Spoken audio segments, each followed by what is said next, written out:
Hello friends, welcome to Riyaz classes. आज के session में हम पढ़ेंगे about the topic principles of organisation. This topic is part of unit 2 organisation theory of the subject organisation theory and behaviour MCO 1 MCOM second year IGNOU. Before we begin, if you like the videos that I'm sharing, do hit the like button. Do share your comments to let me know you find all this useful for your studies. Also, don't forget to subscribe so that you won't miss out on watching and learning from my videos. So let us begin with our session. So next topic जो हमको पढ़ना है that is regarding principles of organization. तो ये सारे ऐसे principles हैं जिसकी मदद से हम अपने organization को और अच्छी तरीके से और efficient तरीके से चला सकते हैं। वो कौन से principles हैं हम एक एक करके देख लेते हैं। जो first हमारा principle है that is unity of objectives.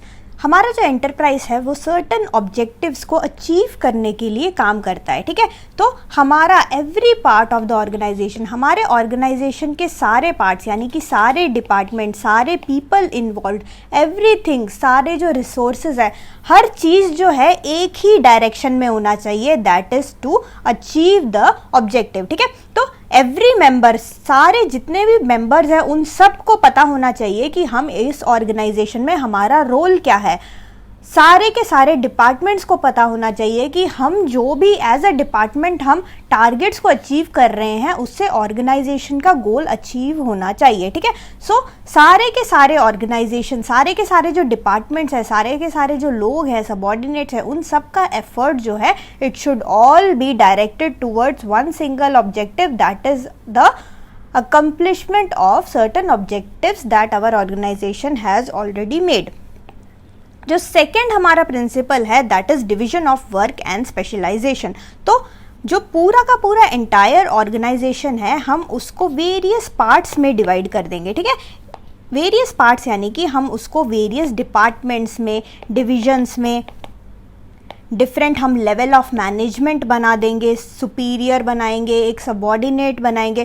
तो इस तरीके से हर चीज़ को हम जो है डिवाइड कर देंगे, क्योंकि ऑर्गेनाइजेशन का जो ऑब्जेक्टिव होता है वो बहुत ही बड़ा ऑब्जेक्टिव होता है। उसे अचीव करने के लिए छोटे छोटे टुकड़ों में अपने ऑर्गेनाइजेशन को डिपार्टमेंटलाइजेशन वगैरह करना ज़रूरी है, क्योंकि कुछ चीज़ें, उन सारे एक्टिविटीज़ में से कुछ एक्टिविटीज़ होते हैं जो कि स्पेशलिस्ट ही कर सकते हैं, ठीक है। तो हम क्या करते हैं, पूरे ऑर्गेनाइजेशन को वेरियस डिपार्टमेंट्स में डिवाइड कर देते हैं और स्पेशलाइजेशन के हिसाब से हम जो है एक्टिविटीज को एक एक डिपार्टमेंट में दे देते हैं, ठीक है।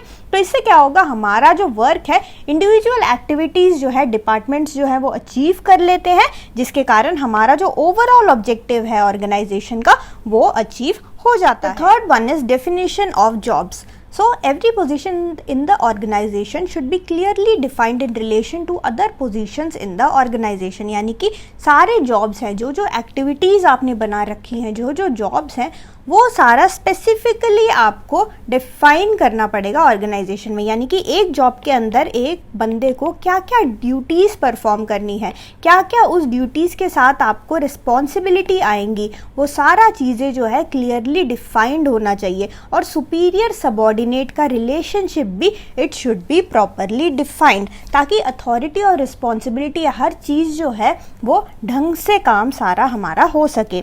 The fourth one is separation of line and staff functions. Line functions ऐसे functions होते हैं जिससे कि organization का goal meet होता है, ठीक है। So these are some of the vital functions. For example, अगर हम एक manufacturing company की बात करें तो manufacturing company में manufacturing department और sales department को vital माना जाता है। वो लोग ये सोचते हैं कि ये departments जो हैं वो ज़्यादा जो है प्रोडक्टिव है, ज़्यादा जो है काम करते हैं हमारे गोल को अचीव करने के लिए। उसके अलावा कौन से नॉन वाइटल फंक्शंस होते हैं, कौन से स्टाफ फंक्शंस होते हैं। स्टाफ फंक्शंस यानी कि जैसे कि लीगल डिपार्टमेंट हो गया हमारा, ठीक है, लीगल डिपार्टमेंट हो गया, HR डिपार्टमेंट हो गया, ये सारे डिपार्टमेंट को जो है स्टाफ फंक्शंस माना जाता है। तो wherever possible line functions should be separated from staff functions, ठीक है। तो जहाँ पे भी पॉसिबल है लाइन फंक्शंस को आप सेपरेट रखिए, स्टाफ फंक्शंस को सेपरेट रखिए, ताकि जो है हम more focus in line functions पे कर पाए और साथ ही साथ हमारा स्टाफ फंक्शंस भी बैकग्राउंड में जो है अदर फंक्शंस जो भी हैं, जैसे कि पर्सनल मैनेजमेंट हो गया, फाइनेंसिंग हो गया, लीगल हो गया, प्लांट मेंटेनेंस हो गया, ये सारे फंक्शन भी साइड बाय साइड हमारे चलते हैं। Fifth one is chain of command, यानी कि there must be clear line of authority running from the top to the bottom of the organisation. तो यहाँ पे क्लियर लाइन ऑफ अथॉरिटी होना बहुत ही ज़्यादा ज़रूरी है। अथॉरिटी का मतलब होता है right to decide and direct and coordinate, ठीक है। तो ये जो राइट होता है ये सब जो है अथॉरिटी से आता है कि आप डिसाइड किस तरीके से करोगे, किस तरीके से प्लानिंग करोगे, डायरेक्ट कैसे करोगे अपने सबऑर्डिनेट्स को, और सारे डिपार्टमेंट्स के बीच में कोऑर्डिनेशन कैसे करोगे, ठीक है। तो चेन ऑफ कमांड या फिर चेन ऑफ कमांड को हम स्केलर प्रिंसिपल भी कहते हैं, ठीक है। चेन ऑफ कमांड को हम स्केलर प्रिंसिपल भी कहते हैं। तो यहाँ पे जो है क्लैरिटी जो है बहुत ही ज़्यादा होना ज़रूरी है, ठीक है। ऑर्गेनाइजेशन स्ट्रक्चर इस तरीके का होना चाहिए that it should facilitate delegation of authority, और क्लैरिटी हमारे पास तभी आएगा जब टॉप टू बॉटम में हर चीज़ जो है प्रॉपर तरीके से, हर डिसीजन का, हर प्लानिंग का जो है फ्लो जो होगा वो प्रॉपर तरीके से होगा, यानी कि कम्युनिकेशन जो होगा वो टॉप से बॉटम तक बहुत ही ज़्यादा क्लियर तरीके से होना चाहिए। नेक्स्ट है हमारा parity of authority and responsibility. इसको हम प्रिंसिपल ऑफ करस्पॉन्डेंस भी बोलते हैं, ठीक है। Parity of authority and responsibility is also known as principle of correspondence. इसका मतलब ये है कि रिस्पॉन्सिबिलिटी जो है, जो भी आप रिस्पॉन्सिबिलिटी किसी को दोगे उसके साथ आप करस्पॉन्डिंग अथॉरिटी भी उस बंदे को दोगे, ठीक है। यानी कि आपने किसी बंदे को अगर किसी प्लांट का हेड बना दिया, किसी प्लांट का इंचार्ज आपने उस बंदे को बना दिया, तो ऐसा नहीं होना चाहिए कि उस बंदे को डेली अपने हेड ऑफिस फ़ोन करके पूछना पड़े, भाई सर मैं आज क्या काम करूं, सर मैं आज क्या काम करूं। ऐसा उसको नहीं पूछना चाहिए। आप जब उसको रिस्पॉन्सिबिलिटी देते हो साथ में उसको अथॉरिटी भी देते हो। अथॉरिटी क्या चीज़ है? Authority is right to decide, right to decision, right to direct और कोऑर्डिनेट। ये सारे जो राइट्स हैं, ये सारे जो चीज़ें हैं, वो उसको डिसीजन मेकिंग पावर जो है आप उसको साथ में दोगे। रिस्पॉन्सिबिलिटी के साथ जो है आप उसको सफिशिएंट अथॉरिटी भी दोगे ताकि वो जो है अपने प्लांट के अंदर डिसीजन मेकिंग कर सके। आपने उसको सिंपल ऑब्जेक्टिव दे दिया, भाई तुम्हारा काम है इतना आउटपुट देना, तो आप उस पर छोड़ दो। ये नहीं कि आप उसको डायरेक्शन देते रहो, भाई आज तो मैं इस बंदे से इतना काम कराना, ऐसा नहीं। आप उसको बस एक गोल दे दो, वो गोल कैसे अचीव करना है वो बंदा खुद डिसाइड करेगा। तो जो अगर आप रिस्पॉन्सिबिलिटी किसी को दे रहे हो, साथ में आप जो है अथॉरिटी भी, इक्वल अथॉरिटी भी उस बंदे को दो। The seventh one is unity of command. Unity of command यानी कि no one in the organisation should report to more than one line supervisor, ठीक है। यानी कि हमारा जो है सबऑर्डिनेट है उसका एक ही मैनेजर होना चाहिए, यानी कि he should report to only one manager, ठीक है। क्योंकि अगर आप ज़्यादा उस बंदे को रिपोर्ट करना होगा, ज़्यादा मैनेजरों को रिपोर्ट करना होगा, तो वो ढंग से जो है काम अपना नहीं कर पाएगा।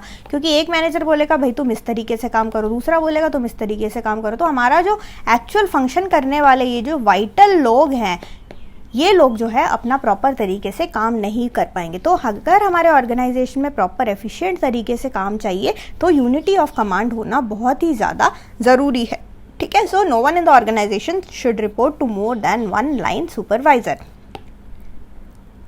Next one is unity of direction. So according to this principle, a group of activities that have a common goal should be managed by one person, ठीक है। तो ऐसे ग्रुप ऑफ एक्टिविटीज़ जिनका कॉमन गोल हो, ठीक है, ऐसे कुछ हमने एक्टिविटीज़ को ग्रुप कर दिया, उनका सबका गोल जो है वो सेम है। तो यूनिटी ऑफ डायरेक्शन के हिसाब से ऐसे एक्टिविटीज़ जिसका गोल सेम है, ऐसा को आप एक बंदे को ही दोगे मैनेज करने के लिए, ठीक है। तो ऐसे एक्टिविटीज़ को, ऐसे ग्रुप ऑफ एक्टिविटीज़ को आप एक बंदे को दोगे मैनेज करने के लिए, ताकि उसका जो है हेड एक रहे, हेड जो है एक ही बंदा रहे, और उसके अंडर जो है वो टीम्स हो, बहुत सारे लोग हो जो टीम में काम कर दो। तो इससे क्या होगा, अगेन हमारा जो यूनिटी ऑफ कमांड वाला फॉर्मूला है वो भी फिट आएगा, और यूनिटी ऑफ डायरेक्शन, क्योंकि आपने इन सबको एक ही गोल दिया है, ये जो है प्रॉपरली उस गोल को अचीव आपको कर पाएंगे एकदम सिंपल तरीके से, ठीक है। यानी कि सबका जो है बॉस जो है एक ही रहेगा, वो प्रॉपर तरीके से जो है सारे एक्टिविटीज़ करके अपना जो है अपने इस गोल को अचीव कर पाएंगे। जो 9th हमारा प्रिंसिपल है that is exception principle. Exception principle के हिसाब से this principle suggest that higher level managers should attend to exceptional matters only, ठीक है। यानी कि हमने जो है 3 लेवल अपने बना के रखे हैं और इस प्रिंसिपल के हिसाब से जो टॉप के मैनेजर्स हैं वो खाली एक्सेप्शनल मैटर्स पे ही अपनी राय देंगे, ठीक है, अपनी राय देंगे और जो भी वो एक्टिविटीज़ करेंगे खाली it will be only related to these exceptional matters. तो उससे क्या होगा कि जो रूटीन डिसीजंस है, जो डेली के बेसिस पे हमें लेने वाले जो डिसीजंस है वो डिसीजंस में ये दखल अंदाजी बिल्कुल नहीं करेंगे। इससे क्या होगा कि उनका टाइम भी वेस्ट नहीं होगा और वो जो एक्सेप्शनल जो चीज़ें होती हैं, जो कि बहुत हाई लेवल की चीज़ें होती हैं, उस पर वो लोग ज़्यादा फोकस कर पाएंगे। Next is span of supervision. Span of supervision के हिसाब से कि स्पैन ऑफ सुपरविजन टर्म का मतलब क्या है? It means that the number of persons a manager और अ सुपरवाइजर कैन डायरेक्ट, यानी कि एक पर्सन या फिर एक मैनेजर अगर 10 आदमियों को डायरेक्ट कर सकता है तो उसे 10 से ज़्यादा लोग आप नहीं दोगे, ठीक है। यानी कि एक नंबर, एक लिमिट होना चाहिए, एक नंबर ऑफ, ऐसे नहीं कि आपने इसको 100 बंदे दे दी कि भाई तुम 100 बंदों को मैनेज करो। अब 100 बंदों को मैनेज करना इसके लिए भी जो है थोड़ा सा मुश्किल हो जाता है ना। तो आप क्या करोगे, आप देख के टीम्स बनाओगे। टीम्स इस तरीके से बनाओगे कि आपका जो मैनेजर है उन टीम्स को जो है प्रॉपर तरीके से वो मैनेज कर पाए। The 11th principle is principle of balance, यानी कि प्रॉपर बैलेंस होना चाहिए ऑर्गेनाइजेशन में बिटवीन डिफरेंट फंक्शंस। जितने भी फंक्शंस हैं, ऐसा नहीं है कि आप एक फंक्शन को ज़्यादा भाव दे रहे हो, ठीक है, आप एक फंक्शन को ज़्यादा, आप उन लोगों को, जितने लोग हैं उनको आप ज़्यादा सैलरी दे रहे हो, उन स्टाफ्स को अनड्यू आप इंपॉर्टेंस दे रहे हो, ऐसे मत करना। जितने भी आपके फंक्शंस हैं, जितने भी आपने डिपार्टमेंट्स बना रखे हैं, सबको जो है आप प्रॉपर तरीके से, इक्वल तरीके से जो है आप उनको लेके चलोगे। किसी को भी you won't give undue importance at the cost of others। तो प्रॉपर तरीके से बैलेंस अगर चलता रहेगा तो क्या होगा, सब जो है वो खुश रहेंगे, सब में कम्युनिकेशन और अथॉरिटी जो है हर तरीके से प्रॉपर तरीके से चलता रहेगा। Next is 12th one is communication. Good communication होना बहुत ही ज़्यादा ज़रूरी है क्योंकि आपके जो है डिपार्टमेंट्स बहुत सारे हैं, ठीक है, डिपार्टमेंट्स बहुत सारे हैं। उन डिपार्टमेंट्स को आपने डिफरेंट तरीके के ऑब्जेक्टिव्स दे रखे हैं और हमारा मेन एम क्या होता है कि उन सारे डिपार्टमेंट्स को लेके हमारे ऑर्गेनाइजेशन के गोल को अचीव करना, ठीक है। तो इन सारे डिपार्टमेंट्स के बीच में, इन सारे डिपार्टमेंट्स की जो मैनेजर्स हैं उन सब के बीच में जो कम्युनिकेशन है, कम्युनिकेशन बहुत प्रॉपर तरीके का होना बहुत ही ज़्यादा ज़रूरी है। भले ही वो डाउनवर्ड कम्युनिकेशन हो या अपवर्ड कम्युनिकेशन हो, हर तरीके से कम्युनिकेशन हर लेवल से, अगर टॉप मैनेजमेंट को कोई डिसीजन आपको देना है, नीचे सबऑर्डिनेट्स तक पहुंचाना है, तो प्रॉपर तरीके से फ्लो होना चाहिए इन्फॉर्मेशन का, ठीक है। तो टॉप टू बॉटम और जो बॉटम टू टॉप है, ये सारा कम्युनिकेशन जो है एकदम प्रॉपर तरीके से होना चाहिए ताकि जो है हमारा ऑर्गेनाइजेशन एफिशिएंट तरीके से काम कर सके। The 13th principal is flexibility, यानी कि आपका जो ऑर्गेनाइजेशन का जो स्ट्रक्चर है इट शुड बी फ्लेक्सिबल,